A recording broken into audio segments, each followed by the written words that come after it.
ابھی جو نئی اسٹریٹجی بنی ہے، اب رانا صاحب آپ کے پاس بھی یہ خبر آئی ہوگی، مظہر صاحب نے بھی دیکھی ہوگی، جو خود پاکستان تحریک انصاف بنا رہی ہے کہ انفارمیشن سیکٹری جو ہے وہ بیان اپروو کروائیں گے سیکٹری جنرل سے، جو ملاقاتیں کر کے آئیں گے ان کے بیان باقاعدہ لکھے جائیں گے اور پھر وہ چلائے جائیں گے۔ یہ جو اسٹریٹجی بنی ہے اور پھر محدود ملاقاتیں ہیں، ظاہر ہے وہ بھی الگ، وہ جو پہلے سے طے پایا ہے، اس کا کیا مقصد ہو سکتا ہے؟ کیا پاکستان تحریک انصاف کے چیئرمین یعنی عمران خان صاحب یا ان کے جو بانی ہیں عمران خان صاحب،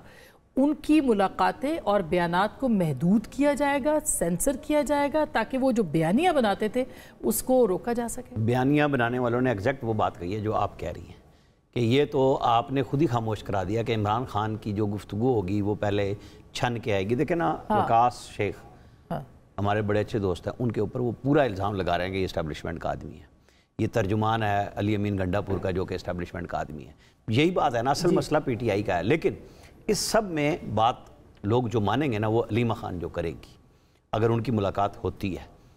تو اگر وہ علیمہ خان کو نہیں جانے دیتے تو جو فیصلہ ان کی پارٹی نے کیا ہے کہ باقی لوگ جائیں، جیسے دو بہنیں نہیں گئی تھیں، تو میرا خیال ہے کہ اگر اب علیمہ خان کو روکا گیا تو وہ جائیں گی، وہ بھی نہیں رکیں گی تاکہ چیزیں ان کے ذریعے آئیں تو صحیح سامنے۔ لیکن سلمان اکرم راجہ صاحب اور علیمہ خان صاحبہ دونوں سے ملاقاتیں نہیں ہونے دی جا رہی، اس کا کیا مقصد؟ نہیں دیکھیں نا، جب آپ نے جو علی ظفر نے اس فیصلے کے اوپر کہا کہ دیکھیں میں پہلے بھی یہی کہہ رہا تھا کہ جس کو موقع مل رہا ہے اسے جانے دے، انہوں نے آپس میں ایک دوسرے کا اتنا گند اچھالا ہے کہ کسی کی کریڈیبلٹی نہیں رہی۔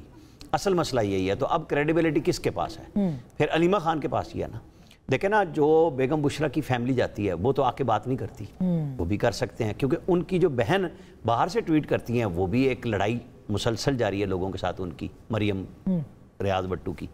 تو جو کل ملاقات ہے ہوتی ہے نہیں ہوتی ہے، لیکن بہرحال کچھ نہ کچھ تو اس دن بھی ہوئیں، اور لوگوں نے بتایا کہ عمران خان نے انڈورس کیا کہ میں نے اپنی ذات کو پیچھے ہٹا کے، چونکہ آدم سواتی کے بعد میں نے بیرسٹر صاحب سے پوچھا تھا تو انہوں نے کہا کہ ہمیں بھی یہی کہا ہے کہ آپ بات کرنا چاہتے ہیں ضرور کریں، لیکن آپ میری ذات کو پیچھے ہٹا دیں، ملک کے لیے اگر کچھ بات ہوتی ہے تو کریں۔ ایکچولی ملک کیا ہے؟ کہانی پی ٹی آئی کی تو صرف عمران خان ہے نا، ادروائز تو یہ سارے کے سارے چلے جائیں تو پی ٹی آئی تو عمران خان ہی رہنی ہے نا۔ یہ ہر پارٹی کے ساتھ ہے کہ جو ووٹ جس کا ہے وہ اس پرسنالٹی کے نام پہ ہے۔ اب آپ دیکھیں، وہ کل میں ایک دوست سے بات کر رہا تھا، چھوٹی سی بات کر کے ختم کروں،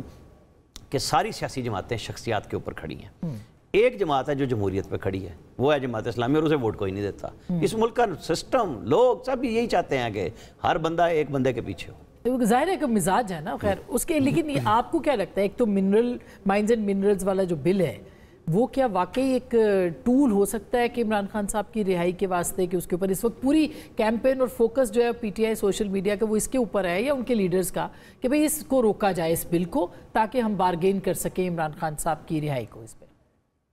دیکھیں، مجھے یہ تو نہیں پتا کہ کیا وہ اس کو بارگیننگ کے لیے استعمال کر رہے ہیں، لیکن مائنز اینڈ منرلز کا جو بل ہے اس میں 18ویں ترمیم کے حوالے سے جو حقوق صوبوں کو منتقل کر دیے گئے ہیں، اگر ان کے اوپر کوئی ضرب آتی ہے تو پھر یہ ایک لیجٹمیٹ کنسرن ہے، اور ابھی دیگر جماعتوں کا اس کے اوپر موقف نہیں آیا، لیکن پیپلز پارٹی بھی اس حوالے سے ایک سینسٹیوٹی رکھتی ہے۔ عوامی نیشنل پارٹی کا ہے، انہوں نے کہا ہے کہ کنسرنز ہیں جی، اور پھر اس سارے معاملے میں مجھے جو ذاتی طور پر کنسرن ہے کہ گلگت بلتستان سے آوازیں اگر اٹھنا شروع ہوئیں، وہاں پر بھی اس حوالے سے ایک ارتعاش ہے۔ تو ایونچولی دیکھیں، تحریک انصاف کو میری نظر میں جس چیز پر غور کرنا چاہیے کہ جب اس طرح